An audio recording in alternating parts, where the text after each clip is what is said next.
Men, words don't lie. People do. When a wife is cheating, she'll repeat certain phrases to cover her tracks.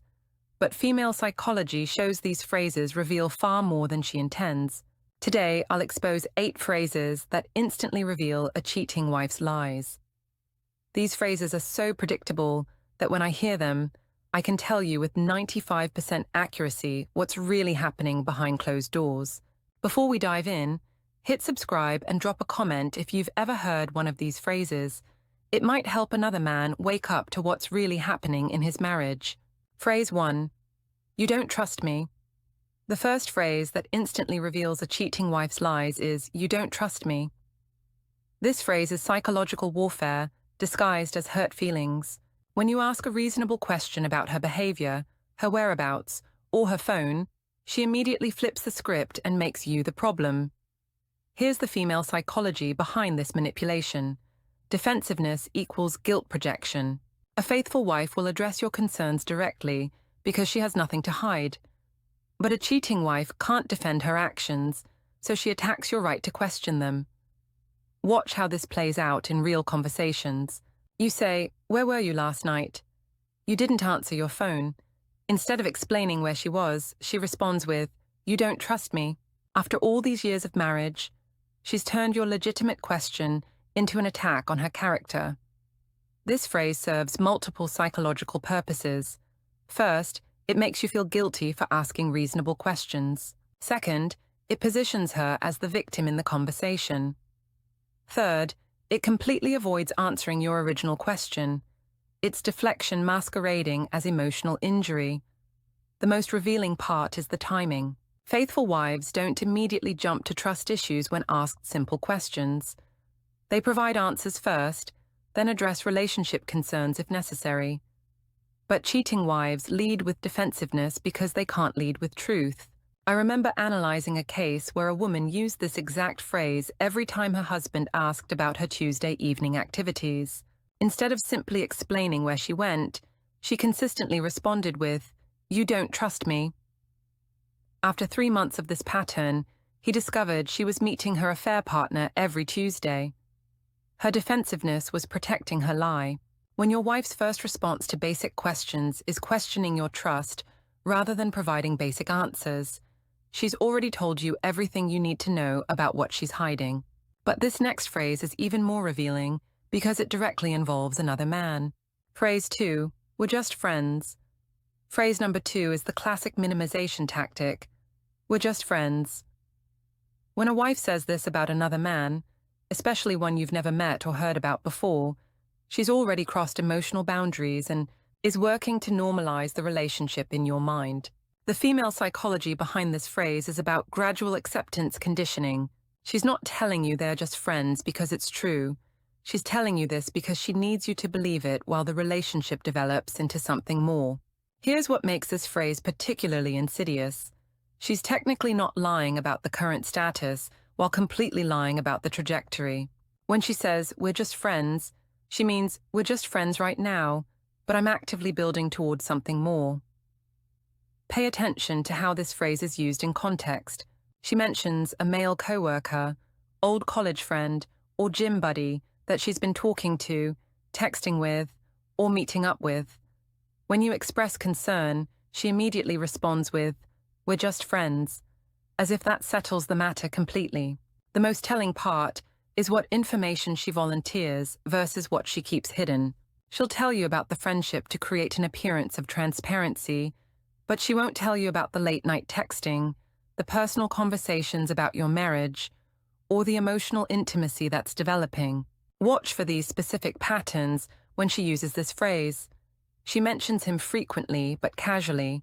She compares him favorably to you in subtle ways. She gets defensive when you suggest limiting contact, and she starts having work events or group activities that require her to spend time with him. I tracked one situation where a woman insisted her relationship with a male coworker was just friendship for 6 months. During those 6 months, she texted him daily, had lunch with him twice a week, and started staying late at work to spend time with him. By the time her husband discovered the emotional affair, it had already become physical. Her "just friends" phrase was a smokescreen for a relationship that was never just friendship. When your wife needs to repeatedly assure you that a relationship with another man is just friendship, that repetition itself reveals that the relationship is already more than friendship in her mind. Phrase 3. You're overreacting. The third phrase that reveals cheating lies is "you're overreacting." This is psychological gaslighting designed to make you question your own instincts and intuition. When you notice inconsistencies in her stories, changes in her behavior, or suspicious activities, she dismisses your concerns as emotional overreaction rather than addressing the actual issues. The psychology behind this manipulation is about invalidating your perception of reality. She can't explain away the suspicious behavior, so instead she attacks your interpretation of that behavior. By labeling your concerns as overreaction, she's attempting to train you to ignore red flags. Here's how this phrase functions in real conversations. You notice she's been working late 3 nights a week when she never used to work late at all. You mention this pattern, and instead of explaining the sudden change in her schedule, she responds with, "You're totally overreacting. It's just work." She's dismissed your observation without providing any actual explanation. This phrase is particularly dangerous because it creates self-doubt. Over time, you start questioning whether your concerns are legitimate or whether you're being paranoid. This psychological conditioning makes you less likely to investigate further or trust your instincts about her behavior. The difference between innocent explanations and gaslighting is dramatic. A faithful wife will say something like, "I understand why that seems strange. Let me explain what's been happening at work." But a cheating wife will say, "You're overreacting," and then try to make you feel bad for bringing it up. Watch for the pattern of dismissal without explanation. When she consistently labels your concerns as overreaction rather than providing simple explanations for changed behavior, she's training you to stop asking questions she can't truthfully answer. I observed a case where every time a husband expressed concern about his wife's new habits, coming home late, being secretive with her phone, dressing differently for work, she responded with, "You're overreacting." After 4 months of having his concerns dismissed as emotional overreaction, he stopped bringing up his suspicions. That's exactly when she became more careless, because she had successfully conditioned him to ignore red flags. The affair had been going on the entire time. When your wife's response to your legitimate concerns is to attack your emotional state, rather than address your actual observations, she's manipulating you into ignoring evidence that threatens her deception. This next phrase is about time, and it's one of the most common lies cheating wives tell.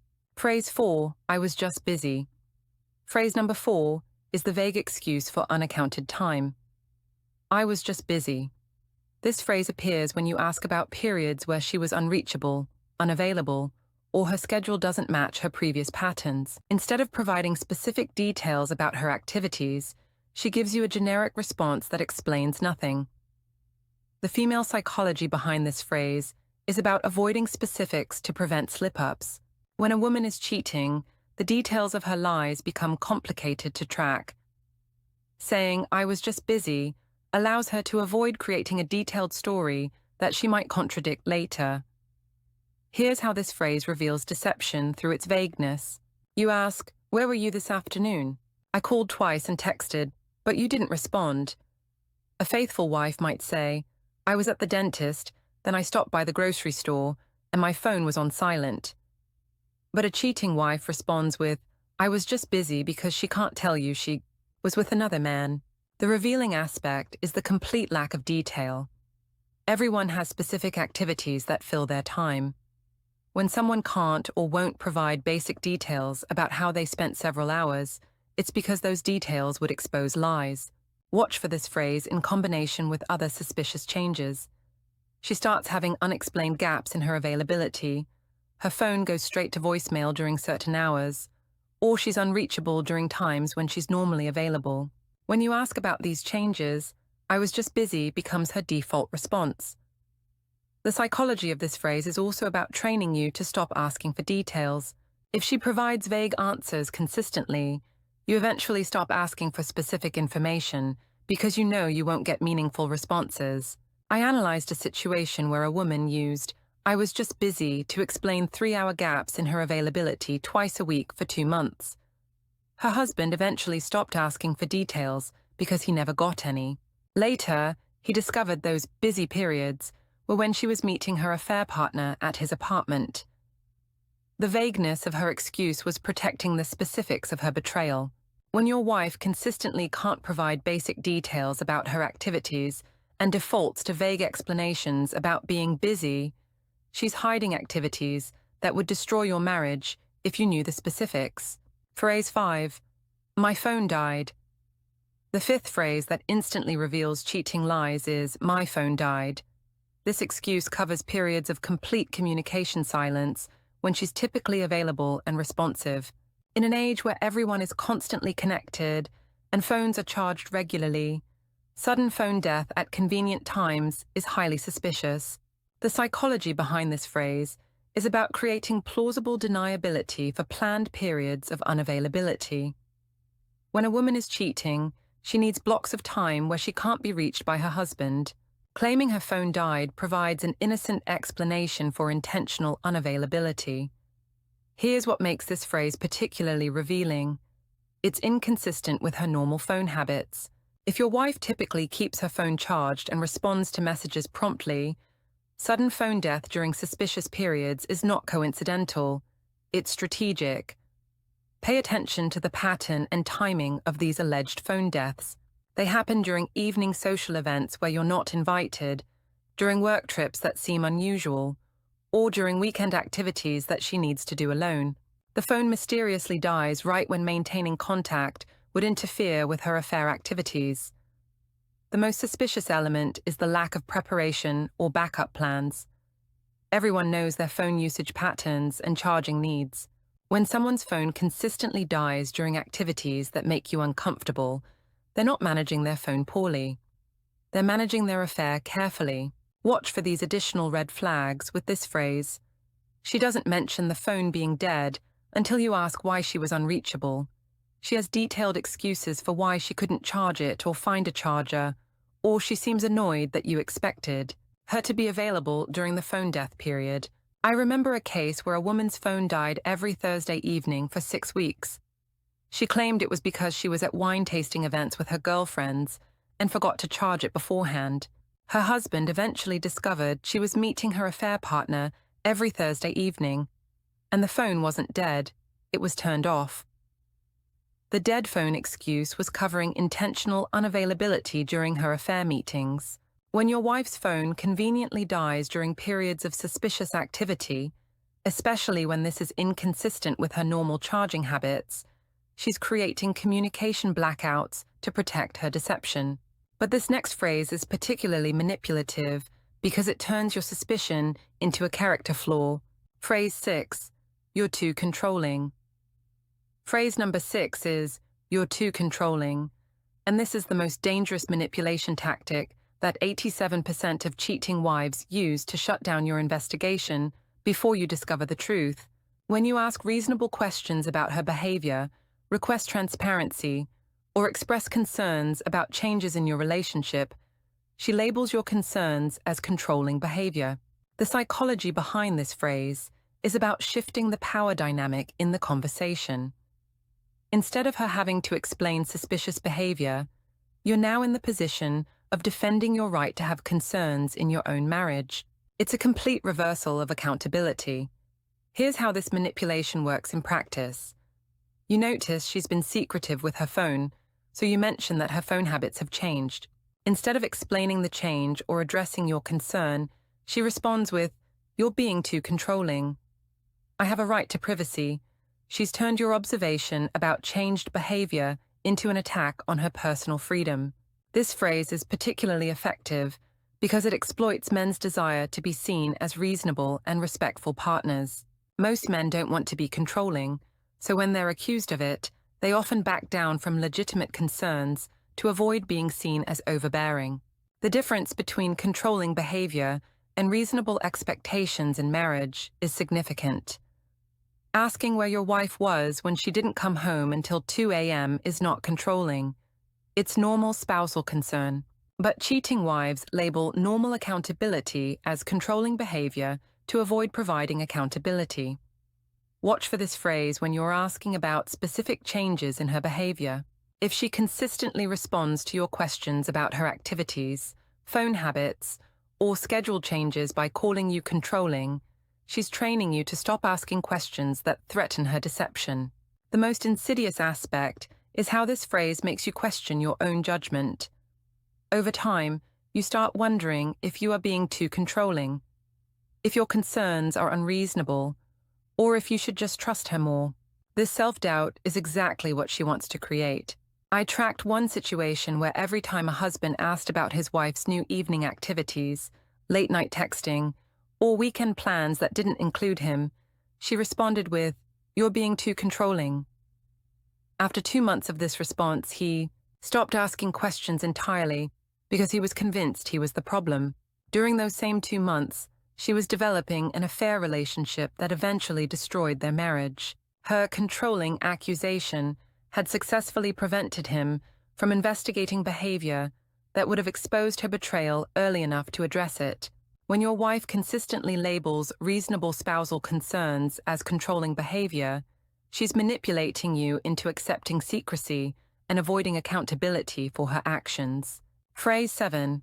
It was just a girls' night. The 7th phrase that reveals cheating lies is, "It was just a girls' night." This is the overused cover story for late nights, weekend activities, and social events that conveniently exclude you from participation or verification. The psychology behind rehearsed alibis indicates systematic deception. When a wife is cheating, she needs believable excuses for spending time away from home without raising suspicion. Girls' night provides the perfect cover because it's socially normal, excludes male participation by definition, and creates the appearance of harmless social activity. Here's what makes this phrase suspicious when used repeatedly: the lack of specific details and verifiable information. A legitimate girls' night involves specific friends, specific activities, and produces natural conversation about what happened.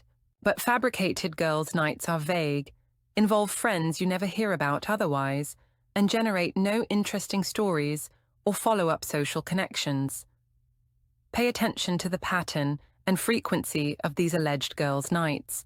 If your wife suddenly needs multiple girls' nights per week when she previously preferred staying home, or if these nights always fall on days when you have other commitments, the timing is strategic rather than social. The most revealing aspect is the defensive reaction when you show interest in her girls' night activities. A wife enjoying legitimate social time with female friends will naturally share funny stories, mention interesting conversations, or suggest meeting her friends sometime. But a wife using girls' night as a fair cover will provide minimal details and discourage your interest in her social circle. Watch for these additional red flags. She dresses more provocatively for girls' nights than she does for dates with you. She returns from girls' nights in a different emotional state than when she left, or she has new inside jokes and references that supposedly come from her female friends, but sound suspiciously like interactions with a male. The psychology of this phrase also involves creating false witnesses to her whereabouts.